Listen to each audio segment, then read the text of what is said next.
নমস্কার বন্ধুরা, অনুস্মিতা হ্যাপি ফ্যামিলিতে সবাইকে সুস্বাগতম। আশা করছি আপনারা সবাই খুব ভালো আছেন আর সুস্থ আছেন।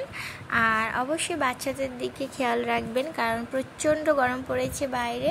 আর আমি সবেমাত্র বাড়িতে এলাম, আর এসে দেখলাম যে প্রিয়াংশীর জন্য একটা নতুন সারপ্রাইজ ছিল। ও ঘুমোচ্ছিল, তো ওর মামা ওর জন্য এই ছোট্ট গিফটটা ওকে দিয়েছে।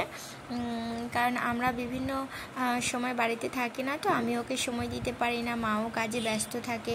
তো ওর মামাই এই বুদ্ধিটা করেছে ওর জন্য, যে ফোন নিয়ে খেলার থেকে বরঞ্চ একটা সাথীও হলো, নতুন বন্ধুও পেলো, আর যার সাথেও খেলতে পারবে, সময় কাটাতে পারবে। কারণ বড়রা তো সবসময় বাচ্চাদেরকে টাইম দিতে পারে না। তো ও খুব আনন্দিত এটা পেয়ে।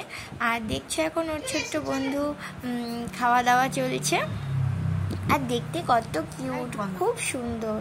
তো ও যতটা না আনন্দ পেয়েছে, আমি খুব আনন্দ পেয়েছি। কারণ সত্যি প্রিয়াংশী বাড়িতে একা একা থাকে, ওর জন্য চিন্তা হয়। কিন্তু যখন এটা এনে দিয়েছে, আমি অবশ্যই জানি ও এটার সাথে খেলবে, এটার সাথেও টাইম স্পেন্ড করবে।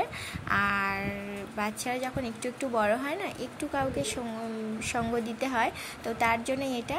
তো ওর বন্ধুর খাওয়া দাওয়া হয়ে গেছে, এখন ও ঝিমোচ্ছে, মানে ঘুমোবে বলে।